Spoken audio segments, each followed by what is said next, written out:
Oh, hi there, music fans. Didn't see you there. I'm caught in the throes of spaghetti rapture. Speaking of rapture, today I'd like to talk about an interesting subject, that being New Wave's contemporary cultural erasure within the punk community and within the larger spectrum of music more broadly. So let's get into that. I was inspired to make this video because something very interesting happened at a recent concert. Someone who very clearly was into punk music, played punk music, and had a very punk fashion and ethos about them, told me, "I don't like New Wave, but when I saw your live show, you have such a presence, you have such magnetism, you're so fun, and you clearly, care a lot about your craft and all this," and he was clearly trying to say, well, your music is very cool, you're a very confident, steadfast sort of guy. This statement really interests me because, well, it is obviously a compliment, and I'm very flattered to see that people admire my craft and what I do on stage, and the sort of effortless type of enthusiasm I lend to my music. I find it weird that people would say they don't like New Wave. Now, oftentimes, when I bring the subject of New Wave up, people don't even know what it is. For once, there was someone who, I guess being around the punk circuit, did know what New Wave is, but took a decidedly anti-New Wave stance. So I have to wonder, why is it that people, A, would culturally erase New Wave to the extent they're not even aware of it, and B, why would people who are aware of it dislike it? So we're going to unpack those two questions. I should begin by saying that I am quite possibly Denver's only full-time New Wave recording artist who really takes New Wave seriously. I take New Wave as a canon with the utmost sincerity, and I have a great deal of respect for the art form. It is a style of music that has changed my life immeasurably and made me a much more well-rounded and cultured person. The first time I listened to New Wave, I believe, was Talking Heads' Once in a Lifetime, and it just kind of branched out from there. I didn't even know what New Wave was before, 2018, but then I found it and I was like, this is really good fucking music with a lot of subtext, a lot of commentary and cultural critique, and it's very deep fucking music. You have to have a refined palate to be into New Wave, let me tell you what. So I think it's a great honor to be doing the work to kind of bring this music back into the spotlight and ensure that future generations are made aware of it and the beauty and depth of it.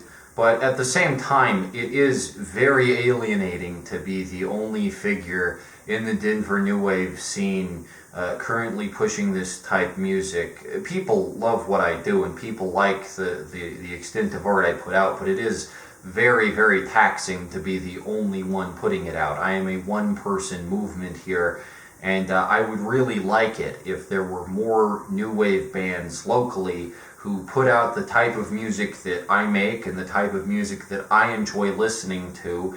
And I just think it's kind of sad that every other band is able to collab with each other and go, let's combine ideas, let's do a show. I can't get anyone to do that with me. I would prefer, if I had a band, I'd love to have, synth, someone on a drum machine, and I'll just go at it and have a good fucking time, but no one defines what the music they make is as New Wave, so I'm kind of out of options. If there are any New Wave trendsetters out there trying to fucking push forward the envelope of New Wave in the Denver area, let me know.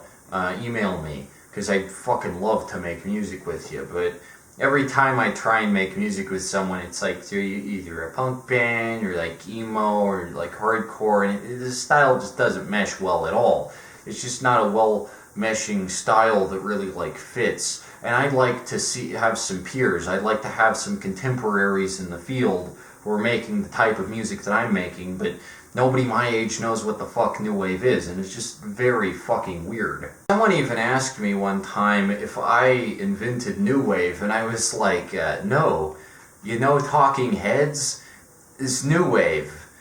I guess they didn't know Talking Heads, because they're just listening to like fucking Nathaniel Rateliff and shit. I'll make a Nathaniel Rateliff video one day. You bet your ass on that.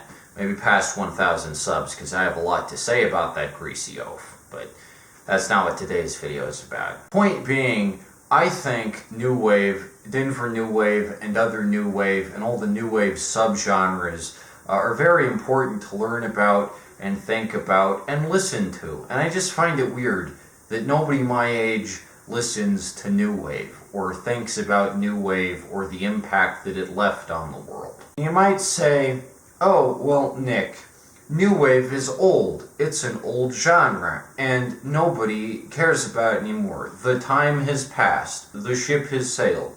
To which I would say, punk hadn't gone away. If I go to a punk show, there's still people with denim jackets and patches and shit. Punk fashion's still the same. Punk music's still pretty much the same. If I listen to a song that calls itself punk, it's gonna try and sound like The Clash or whatever. So, why aren't there any New Wave people these days? Why has punk remained in more or less the same form, whereas its nice, bouncy, happy cousin, New Wave, just seems to have vanished, and there's no more fucking New Wave around? What's up with that? Why has punk persisted in the public consciousness, whereas New Wave has vanished into thin fucking air? And to answer this, I think we need to take note of a more widespread trend in music and popular culture generally, which is that we as people tend to gravitate towards more sad, bleak, depressing things and ignore the fun, optimistic stuff. Like, for instance, everyone likes Joy Division, or Godspeed You Black Emperor, or Throbbing Gristle.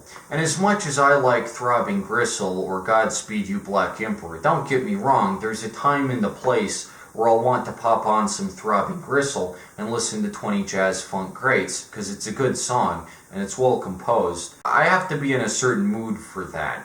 Whereas I'm always in the mood for fucking Devo, because Devo's fun as shit.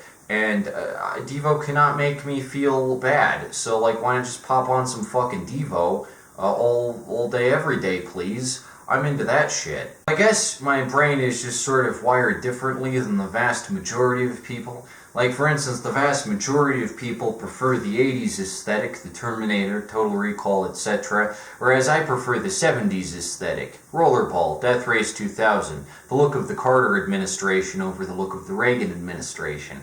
I like that clean-cut EPA-type look. So it could just be that I'm more discerning when it comes to personal taste, the type of music I listen to, the type of books I read, the type of movies I watch, and there are some things that I'm just not into. For instance, where I am into industrial type music like Throbbing Gristle or post-punk like Godspeed You Black Emperor, or even some really sad, melancholy shit like Unknown Pleasures from Joy Division. I can't deny that Unknown Pleasures is a good album. It's really interesting to listen to. There's a lot of emotion on it, a lot of weight. I don't like metal any. I think metal is the dumbest fucking genre of music with zero redeeming value, and it is just a waste of time all around. I remember specifically that my nephew was into metal like 5 years ago. It's never really gone away. He's always been into metal. And the first time he was into metal, I was like, wow, metal? Wow, you're into some culture there. You're into some history, because, like, metal isn't a fucking thing anymore. But that's cool that you like metal. It goes to show that you're willing to, like, dig back into, like, older genres. But then I realized just the overwhelming cultural prevalence of metal today. Everyone's a fucking metalhead. I don't get it. Like, I thought this was just a stupid fucking fad back in the 90s when Metallica was in vogue or whatever. But there are still people who legitimately listen to this blistering shit with, like, the dumb fast drums and the dumb fast guitar, and it just sounds like shit. From now on, I think I'm gonna start calling metal small penis music, because it's really just for people who have to overcompensate their masculinity. And unless it's like a girl metal band, in which case that's fucking awesome, and I'm all there for that. But if it's all just guys, I'm just like, wow, you can play guitar fast. Good job, I guess. and then I'm gonna go listen to fucking Devo. In preparation for this video, I actually tried listening to a new wave album, that being Oh No It's Devo, and then I tried listening to Among the Living by Anthrax, and give Among the Living a fair shake, but I listened to all of Oh No It's Devo because it's just such a great fucking album and it's so fun to listen to. And then I turned on Among the Living and I was like, oh, this music's ass. It just sounds like a big soup of dunce. And then I turned it off after like the first song because I just can't fucking stand metal. So that kind of goes to show you in an objective scientific way how ass metal is as like actual music that's actually like fun to listen to. Give me Oh No It's Devo. I love Explosions, Speed Racer, all that shit. Fucking Out of Sync. God, what an album. You know, way better than Anthrax. You might say, oh, that's just personal taste, Nick. Well, yeah, it is. I like new wave more than metal. Bite me. I do think that Devo's songs actually take more technical craft to pull off than something like Among the Living by Anthrax. I think people don't give synth-based music enough credit. I think we overhype, oh, he can really shred, oh damn, he can really go boom boom boom boom boom, but I don't care about any of that because I like music with an actual like idea and like subtext and an interesting message. I like music with substance. I think the vast majority of metal doesn't really have substance, and maybe that's why I don't prefer it to the other sad genres like Throbbing Gristle or whatever. Say what you will about Throbbing Gristle, but their songs do have ideas behind them. They have a point. I can look at Throbbing Gristle and go, yeah, this is why Throbbing Gristle exists. They're legitimately trailblazing people with an interesting message to deliver to me. I don't really look at, you know, Maggot Infestation or whatever and really think, yeah, these people are on point. These people know what the fuck is up and what's going on. I think metal is music for babies. This goes back to the point about people assuming by default that music that's sad is more meaningful and has more purpose and value than music that's happy, which is a really weird and fallacious stance to take. It's sort of like arguing that like Mad Max or something is better than like Star Trek. Don't get me wrong, they're both great franchises, but you know, one is about the decay of society and one is about a utopian ideal, what humanity could reach with its full potential. And I happen to like Star Trek. I like the utopian ideal that it presents because I find that interesting. I also find dystopic ideas interesting, but to be honest, I find them kind of repetitive and done to death.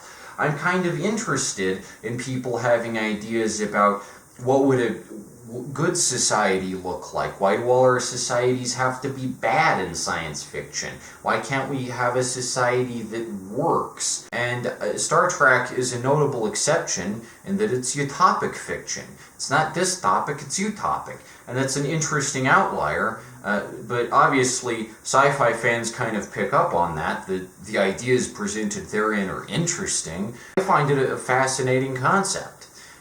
By the same token, I find new wave fascinating because it's legitimately just happy, fun, bouncy music that is fun to listen to and is fucking great. People automatically assume that sad music has more substance, whereas in reality that couldn't be further from the truth. New wave music is extremely layered and deep and just all around political. You listen to something like Whip It by Devo. It's not just a fun song with a nice bounce to it. It's quite possibly the most effective condemnation of toxic masculinity ever made. You listen to something like Seen and Not Seen by Talking Heads off Remain in Light. That song is about external perception and the way that we mold our face to fit into society. That's a fascinating fucking concept. Way more fascinating than fucking Megadeth has ever sang about. But I really don't feel we give New Wave enough credit for like the interesting subjects that it's willing to cover that other songs and genres just aren't. You listen to something like Time Out for Fun by Devo, the opening track on Oh No It's Devo, and everyone is like, this is too happy. Devo's telling me to have fun and let loose and stop being depressed all the time and not be a fucking sad sack. This isn't real music, this isn't deep music, this isn't complex. There's no subtext or anything here. Devo is one of the most interesting bands in the history of rock, pop, and punk, which new wave is technically a subgenre of all three, which makes it very fucking interesting because no other genre is in that unique position. Devo, they take the approach of making deliberately kind of stupid, vapid music to reflect an empty, stupid, vapid music landscape, or at least what was thought of as an empty, stupid, vapid music landscape at the time. Now, of course, we look back on it with fondness and rose-colored glasses, and it's the decade of Prince and the decade of Michael Jackson. But Devo say, this is a stupid climate that we're in, the Reagan years, so we're going to deconstruct it. We're going to make deliberately stupid music to point out just how stupid you are, and we're also going to be stupid. But as a result, Devo's songs are extremely deconstructionist and smart. You kind of have to have a high IQ, to be fair, to understand fucking Devo. But Devo is fucking lit, and I'd much rather listen to Devo than listen to fucking Falling in Reverse or whatever the fuck. A lot of people wonder why it is that Gen Z seems so depressed and disconnected, and I think it's that we don't really have fun music these days, like the 80s did. The 80s had fun music to listen to, not just new wave, like Prince songs, most part, are pretty fun. I enjoy listening to Prince songs. I listen to music these days, and it's all fucking emo and metal and shit, and it's like, where's the fun shit go? Now, the most obvious comparison or modern equivalent to new wave would probably be hyperpop, like 100 gecs or The Garden or something. But to be fair, I don't really connect with that music in any sense. I don't think I would have too much in common with the 100 gecs crew trancing around in their fucking Pokemon jumpsuits or whatever. I don't really see much value in that type of music. Now, in decades, people will probably look back at hyperpop like how we look at new wave now, is empty and vapid and corporate. We'll look back at 100 gecs like how we currently look back at Devo. We'll be like, these 100 gecs fuckers. Oh man, this is so fucking stupid. But these days, Gen Z is like, oh wow, 100 gecs. I love 100 gecs. I can't get enough of the gecs. Oh damn. So in that regard, I would argue that maybe 100 gecs or The Garden or something like that is the most contemporary equivalent to new wave. But again, I think it's weird that punk has continued more or less intact and new wave just hasn't. New wave just cut out. There's a thesis statement I want to make with this video. It is that punk cannot operate without new wave cannot operate without punk. They are both necessary facets of the same equation. Punk is sad, new wave is happy.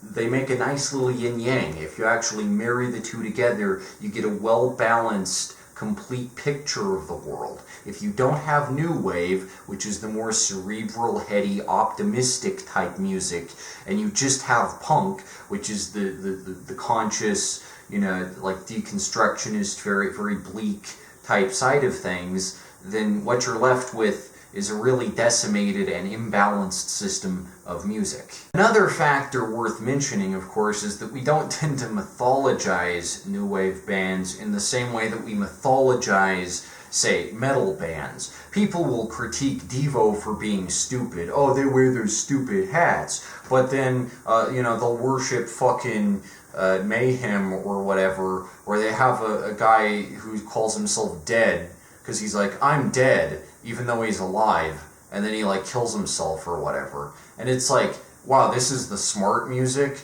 but Devo is stupid, but this is the smart guys over here. Fucking ridiculous. And we don't talk at all about the B-52s in the term that we talk about fucking Mayhem. Talking about fucking Hieronymus and Vargal Day, and I don't give a fuck about either of these two. We're never going to talk about, fucking Cindy Wilson or Keith Strickland in these terms. We're not going to talk about, oh wow, this fucking mythic struggle going on with the B-52s. We're just not going to discuss them in that capacity. and metal has a much more mythic type structure built around it, all this mystique, all this flowery bullshit, whereas New Wave is an inherently, like, very intellectual and deconstructionist mode of composition. It doesn't really lend itself to that. If you strip all the fancy shit back from Mayhem, they're just a bunch of morons just like killing each other and doing all this dumb shit. Meanwhile, you know, the B-52s are putting out fucking Private Idaho and shit that slaps way more than any Mayhem song. So yeah, you should listen to Private Idaho. Fucking banger. One aspect worth mentioning too that I feel is necessary is that much like disco, which was kind of an outlet for the LGBT type crowd and the Hispanic crowd and the African American crowd in the 1970s, and was then delegitimized, devalued by the end of the 1970s, and it was declared, oh, it's dead. But then Daft Punk brought it back, and everyone was suddenly like, wow, disco is actually a really deep and interesting genre with a lot of potential, and we could just bring it back and have it be a consistent sound. So there's still disco releases today because people fucking love disco. Disco is cool again. People like disco because of what it represents, because it is actually culturally deep. It is fucking interesting. But New Wave has never had that critical reappraisal. People have never looked back at New Wave and gone, wow, this is actually pretty cool. Much like disco was pretty gay music for the time, I would argue the key advantage of New Wave is that it's autistic as fuck. It is very autistic music. As an autistic person, I can't get enough of New Wave because it's constantly overstimulating my fucking brain. When I listen to New Wave, something fun and interesting is happening every single second. It's like an atomic explosion going off in my synapses, and I can't get enough of it. I think New Wave has a lot of potential among the autists, but no one tends to speak of it or talk about it or bring that up. Just tossing that out there. I mean, David Byrne's fucking autistic. Autism to the max. Look at David Byrne, he's like, oh my gosh, it's autism goals right there.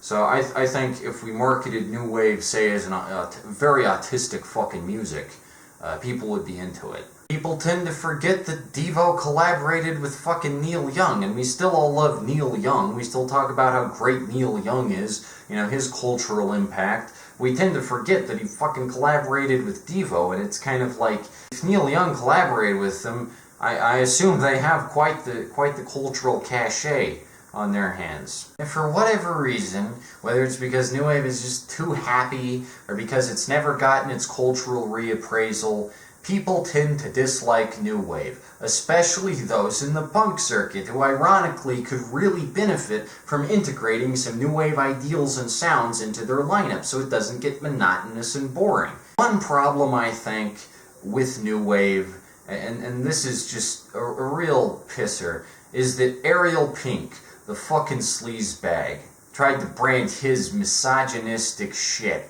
as New Wave in the mid-2000s-ish. And I think that poses a real problem. I think we in the New Wave circuit, we in the New Wave sphere, have to call out bad actors in the scene. Just like with the punk sound, you gotta distinguish between the Nazi punks and the actual punks, and just like that, you gotta distinguish between the fucking pretentious fuckboys like Ariel Pink and the ones who are actually interested in the culture and history and the vibrant, canon of New Wave, because Ariel Pink clearly fucking is not. His music does not even sound like New Wave. But I can absolutely see how someone who's gay or lesbian or trans or whatever would, upon first getting into punk music, really go for punk music and avoid New Wave at all costs, because fuckwads like Ariel Pink have kind of tainted the idea and presentation and overall image of the genre, and nothing like that has really happened to punk. But it did happen to New Wave. There are really bad actors who label it New Wave or whatever when it's absolutely fucking not. Like, New Wave is not corporate, sanitized music. It is very, very smart if you give it credit. You can learn more about gender relations from a Blondie album than for most college courses if you really dive into the lyrics and messaging that Debbie Harry's presenting. But if you don't, then you'll miss out on that. And that's a real shame. It's a real shame that figures like Ariel Pink exist and give us a bad name, but I guarantee New Wave is an interesting and immensely rewarding genre to get into, and it's way more fun than so much of the music out there. I don't get why people just like sad shit. Listen to some bouncy, peppy shit. I don't understand. Why does everyone just want to be sad all the time? Is this just a me thing or what? I guess admittedly it probably is just a me thing because I don't really experience sadness in the way that most people do. And I think if I was sad, if I was like really in a sour mood, I'd probably rather listen to some shit like Devo than listen to some shit like Joy Division and get all slumpy. And I get that a lot of people find that relatable to listen to Ian Curtis drone on and on and on and on. I like fun music. I don't know why. That's just something about me that I guess I kind of have to reconcile with. But I want to play music with some people who have nice bouncy, groovy, fucking peppy guitar and shit and synth. I don't get why synth is so devalued these days. It's like fucking fun. And there just needs to be more of it. There needs to be so much more of it because there's so much potential in New Wave. And it's about time that people stopped having this weird prejudice against New Wave. Like, oh, it's just so stupid. Oh, it's empty. It's really not if you just listen to it, if you just give it a try. It's like seriously just devalued. It drives me up a wall. So anyway, that's all for today. Here from the Music Void. I've been Nicholas Cicada, playing you the hits, playing New Wave till the end of time, because it's my favorite fucking music, and no one can convince me otherwise. I'm so done with metal. That's today's video. Like and subscribe if you enjoyed. Well, okay, I'll see you around. Something to think about. Something to chew on. Heh heh.